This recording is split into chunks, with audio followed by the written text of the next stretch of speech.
There was once a boy living in a quiet little town, the kind of place where time seemed to drift gently like the morning mist. But for this boy, time wasn't something he held dear. He had developed a habit that clung to him like a shadow: procrastination.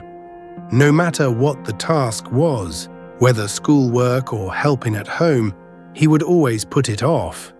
"I'll do it tomorrow," he'd say, and that tomorrow rarely came.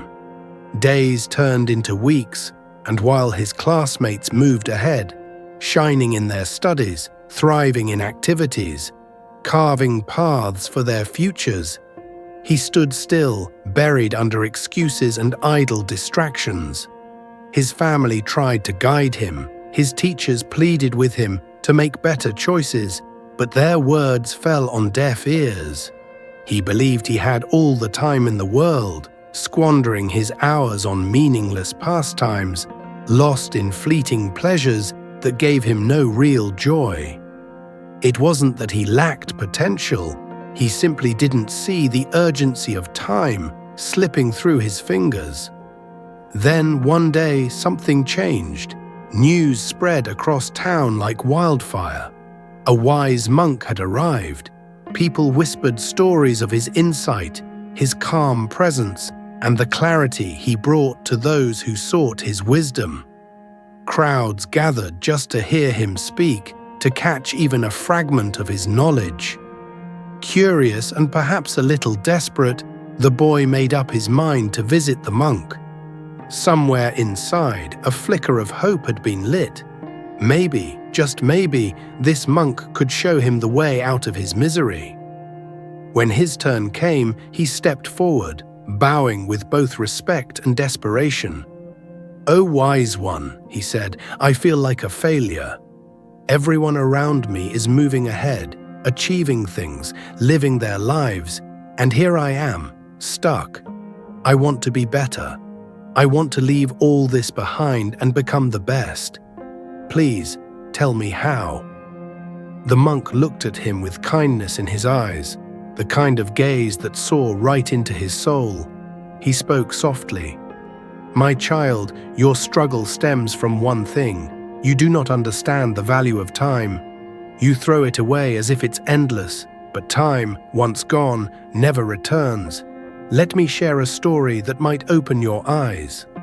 The boy listened closely, hanging onto every word as the monk began his tale. Long ago, there was a noble king, generous, beloved by his people, wise in matters of the heart and kingdom.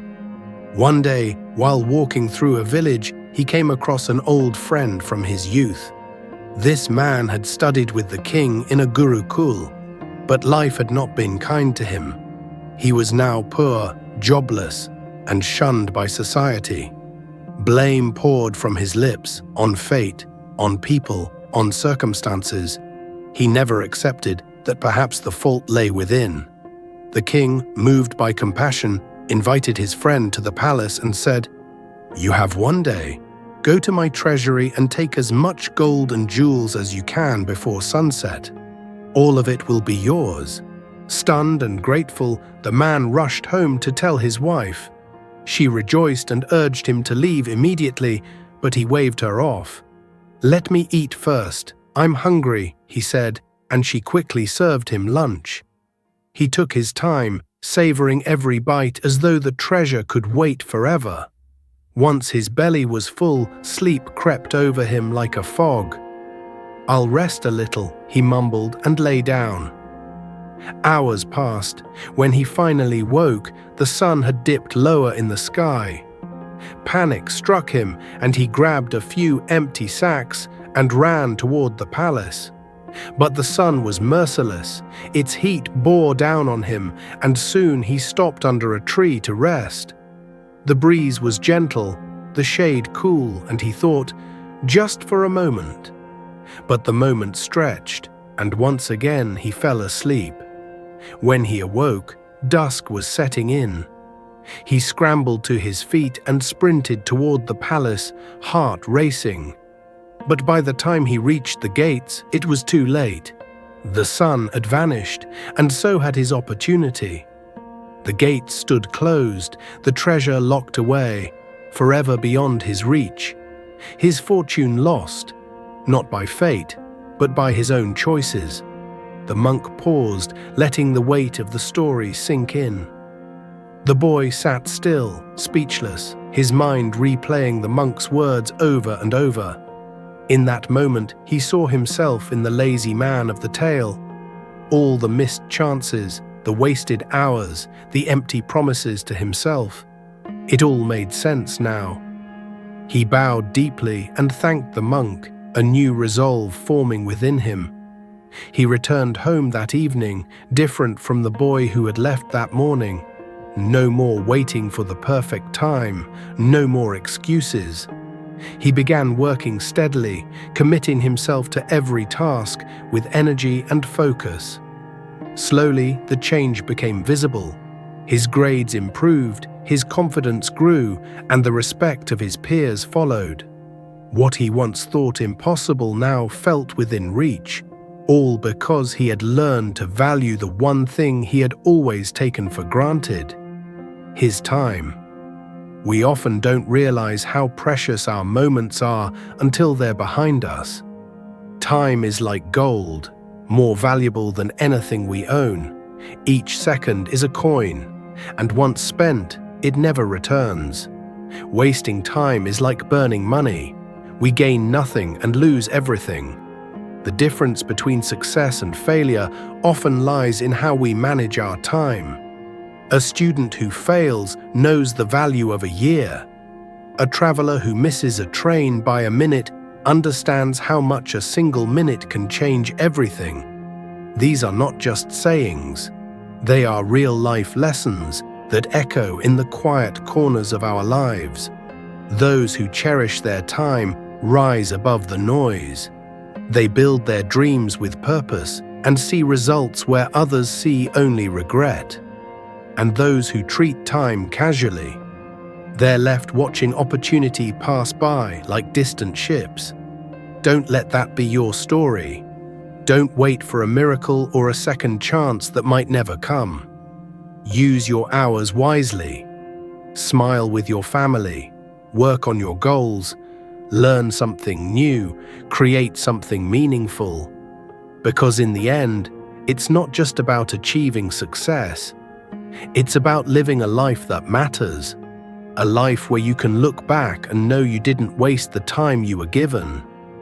Here is a moderated version of the final part, keeping the storytelling tone and depth while softening the intensity for a more balanced ending. We often don't realize how precious our moments are until they quietly pass us by. Time is like gold, subtle yet invaluable, the one resource we all have in equal measure.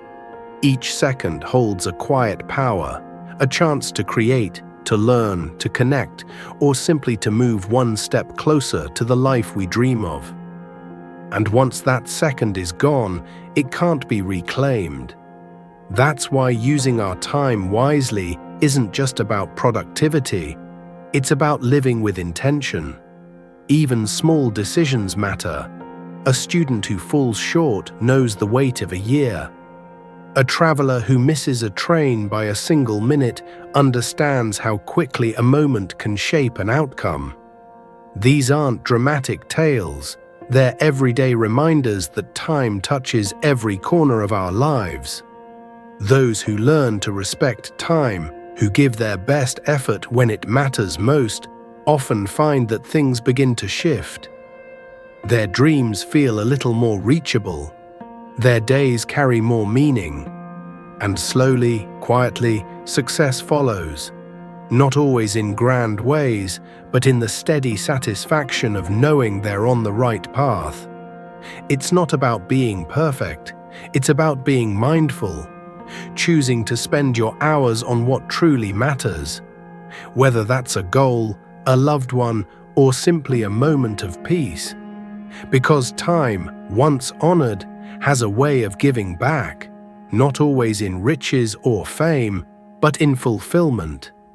And sometimes that's the greatest treasure of all.